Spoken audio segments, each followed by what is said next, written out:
नमस्कार दोस्तों, आज मैं अर्चना शर्मा पुनः आपके समक्ष उपस्थित हूँ वाच्य की दूसरी कड़ी में। दोस्तों, आज की कड़ी में हम देखेंगे वाच्य परिवर्तन। लेकिन वाच्य परिवर्तन की दिशा में आगे बढ़ने से पहले हम पुनः उस ट्रिक को दोहरा लेते हैं जिसके माध्यम से हम किसी भी वाक्य में वाच्य की पहचान कर सकते हैं। तो चलिए प्रारंभ करते हैं। कर्तृवाच्य में कर्ता के तुरंत बाद ने कारक चिन्ह या शून्य कारक चिन्ह का प्रयोग होता है। कर्मवाच्य में कर्ता के तुरंत बाद द्वारा या के द्वारा कारक चिन्ह का प्रयोग होता है। भाववाच्य में कर्ता के तुरंत बाद से कारक चिन्ह का प्रयोग होता है। दोस्तों, ये तो थी ट्रिक। अब हम चूंकि देखेंगे वाच्य परिवर्तन, इसलिए इसके अंतर्गत भी हमें कुछ नियमों को जानना आवश्यक है। तो चलिए देखते हैं उन नियमों को। जब हम कर्तृवाच्य को कर्मवाच्य में परिवर्तित करते हैं तो कर्ता के तुरंत बाद हमें द्वारा या के द्वारा कारक चिन्ह का प्रयोग करना होगा।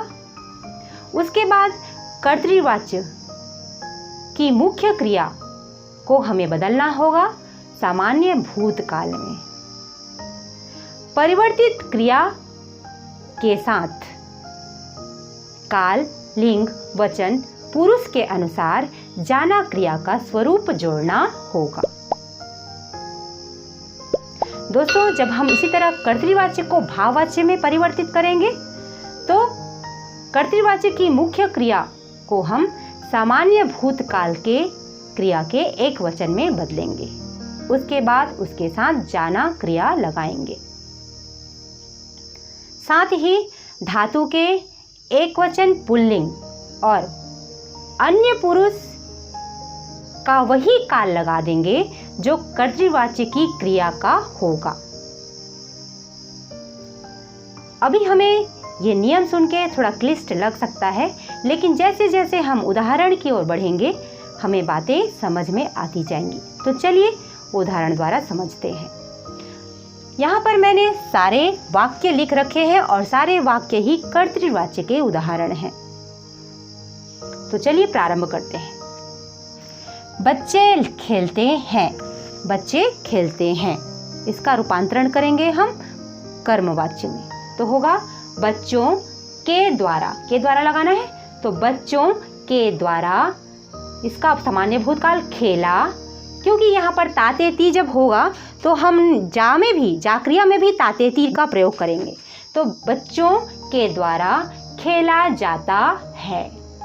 दोस्तों, एक चीज हमको याद रखनी है कि वाक्य में काल परिवर्तन नहीं होगा, केवल कर्तृवाच्य की जो मुख्य क्रिया होगी उसका ही भूतकाल में परिवर्तन होगा, न कि पूरे वाक्य का।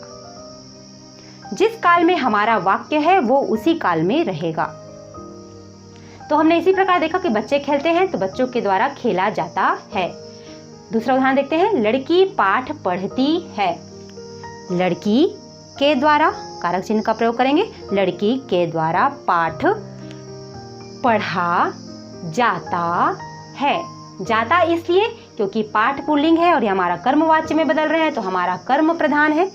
तो पाठ पढ़ा जाता है। मैंने पत्र लिखा। मैंने पत्र लिखा, भूतकाल में है ये वाक्य, तो भूतकाल में ही रहेगा। मेरे द्वारा पत्र लिखा। अब सामान्य जाना का सामान्य भूतकाल क्या होगा? गया। तो मेरे द्वारा पत्र लिखा गया। अगला उदाहरण देखते हैं। सीमा कहानी पढ़ रही है।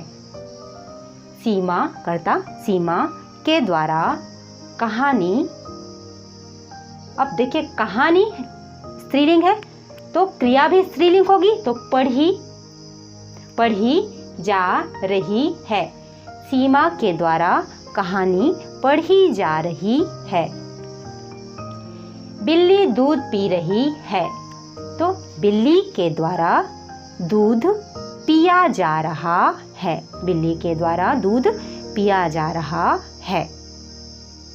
हम खेलेंगे, हमारे द्वारा खेला जाएगा। इस प्रकार से हम कर्तृवाच्य को कर्मवाच्य में परिवर्तित कर सकते हैं।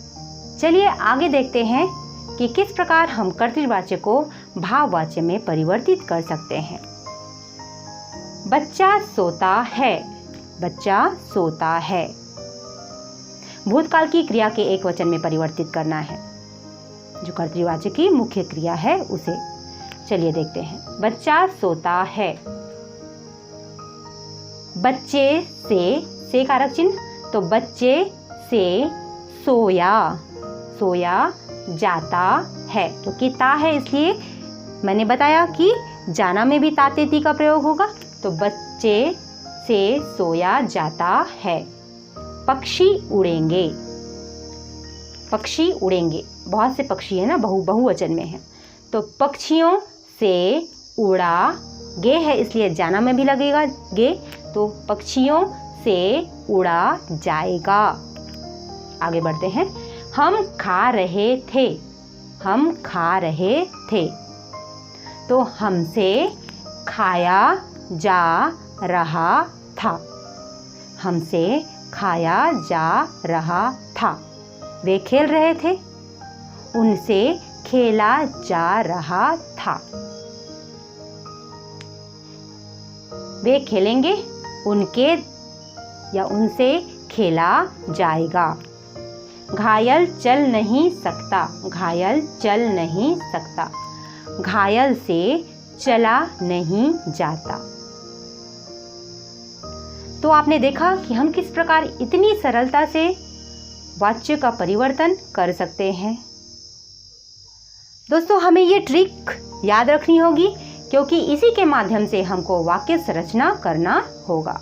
बस ध्यान रखना है कि हमको कर्तृवाचक की मुख्य क्रिया को परिवर्तित करना है सामान्य भूतकाल में और जाना लगाना है। कर्तृवाचक की क्रिया के परिवर्तित रूप के अनुसार, उसी काल, पुरुष, लिंग और वचन के अनुसार। आशा करती हूँ कि ये सारी बातें आपको समझ में आई होंगी। आज के लिए बस इतना ही। मुझे दीजिए विदा। धन्यवाद।